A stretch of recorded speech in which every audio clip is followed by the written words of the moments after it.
అగ్రరాజ్యం అమెరికా మరోసారి ఇరాన్ ఆర్థిక మూలాలను దెబ్బతీసేందుకు సిద్ధమైంది. ఇస్లామాబాద్ లో జరిగిన శాంతి చర్చలు విఫలం కావడంతో హార్ముజ్ జలసంధిపై అమెరికా పూర్తి స్థాయి దిగ్బంధనం విధించింది. దీనివల్ల ఇరాన్ ప్రతిరోజు ఏకంగా $435 మిలియన్ నష్టాన్ని మూటకట్టుకోబోతుందని, అసలు ఈ దిగ్బంధనం వెనుక ఉన్న లెక్కలేంటి, ఇరాన్ పరిస్థితి ఇప్పుడు ఎలా ఉండబోతుంది?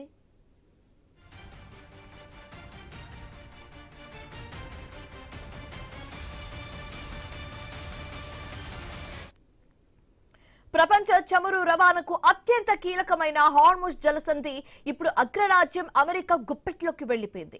పాకిస్తాన్లోని ఇస్లామాబాద్ వేదికగా అమెరికా ఇరాన్ మధ్య జరిగిన సుదీర్ఘ చర్చలు ఎటువంటి ఒప్పందం లేకుండానే ముగియడంతో ప్రెసిడెంట్ డొనాల్డ్ ట్రంప్ ఈ సంచలన నిర్ణయం తీసుకున్నారు. ఏప్రిల్ 13వ తేదీ ఉదయం నుండే ఇరాన్ పోర్ట్లకు వెళ్లే అక్కడి నుండి వచ్చే నౌకలను అడ్డుకోవాలని అమెరికా నావికా దళాన్ని ఆదేశించారు. కేవలం ఒకే ఒక్క నిర్ణయం ఇరాన్ ఆర్థిక వ్యవస్థకు రోజుకు $435 మిలియన్ అంటే ఇండియన్ కరెన్సీలో సుమారు 4081 కోట్ల రూపాయలు నష్టం వాటిల్లుతోంది. అయితే ఈ భారీ నష్టంలో దాదాపు $276 మిలియన్ కేవలం చమురు, పెట్రోల్, కెమికల్ ఎగుమతులు రూపంలోనే ఉంటుంది. ఇరాన్ ప్రతిరోజు ఎగుమతి చేసే 1.5 మిలియన్ బ్యారెళ్ల క్రూడ్ ఆయిల్ రవాణా ఇప్పుడు పూర్తిగా నిలిచిపోనుంది. గల్ఫ్, ఒమన్ తీరా ప్రాంతాల్లో అమెరికా యుద్ధ నౌకలు డేగా వేసుకొని ఉన్నాయి. ఇరాన్ పోర్ట్ల నుండి బయటకు వచ్చే ఏ నౌకనైనా సరే, అవి ఏ దేశానికి చెందినవైనా సరే అడ్డుకోవాలని అమెరికా స్పష్టం చేసింది.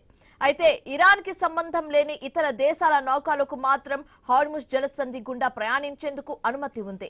అయితే ఈ దిగ్బంధనం వల్ల ముఖ్యంగా చైనాకు పెద్ద దెబ్బ తగలనుంది. ఎందుకంటే చైనా తన చమురు అవసరాలలో దాదాపు 50%, గ్యాస్ అవసరాలలో 30% ఈ జలసంధి ద్వారానే పోతుంది. అమెరికా తీసుకున్న ఈ నిర్ణయం ఇరాన్ ను ఎకనామిక్ స్ట్రాంగిల్ హోల్డ్ లోకి నెట్టేయడమే లక్ష్యంగా కనిపిస్తుంది. ఇరాన్ వద్ద ఉన్న చమురు నిల్వ సామర్థ్యం కేవలం 13 రోజులకి మాత్రమే సరిపోతుంది. ఆ తర్వాత ఉత్పత్తిని పూర్తిగా నిలిపివేయాల్సి వస్తుందని విశ్లేషకులు హెచ్చరిస్తున్నారు. ఒకవేళ ఇరాన్ చమురు బావులను మూసివేస్తే దానివల్ల ఆ దేశానికి శాశ్వతంగా బిలియన్ల కొద్దీ నష్టం జరుగుతుందని అంచనా వేస్తున్నారు. ఇరాన్ కూడా ఈ దిగ్బంధాన్ని తీవ్రంగా పరిగణిస్తుంది. తమ సార్వభౌమ అధికారాన్ని దెబ్బతీసేలా అమెరికా చేస్తున్న ఈ చర్యను సముద్రపు దోపిడీగా అభివర్ణించింది. తమ పోర్టులకు రక్షణ లేకపోతే గల్ఫ్ ప్రాంతంలో ఏ పోర్టు కూడా సురక్షితంగా ఉండకూడదని ఇరాన్ మిలిటరీ హెచ్చరిస్తుంది.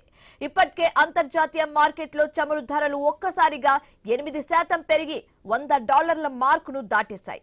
ఏప్రిల్ 22 నాటికి ఈ ఉద్రిక్తతలు ఒక్క కొలిక్కి వస్తాయని, లేక యుద్ధానికి దారి తీస్తాయా అనేది ఇప్పుడు ప్రపంచ దేశాలను వణికిస్తున్న ప్రశ్న. ఏదేమైనా జేడీ వాన్స్ నేతృత్వంలో జరిగిన చర్చలు విఫలం కావడం ఇప్పుడు ఇరాన్ పాలిట శాపంగానే మారిందని చెప్పొచ్చు.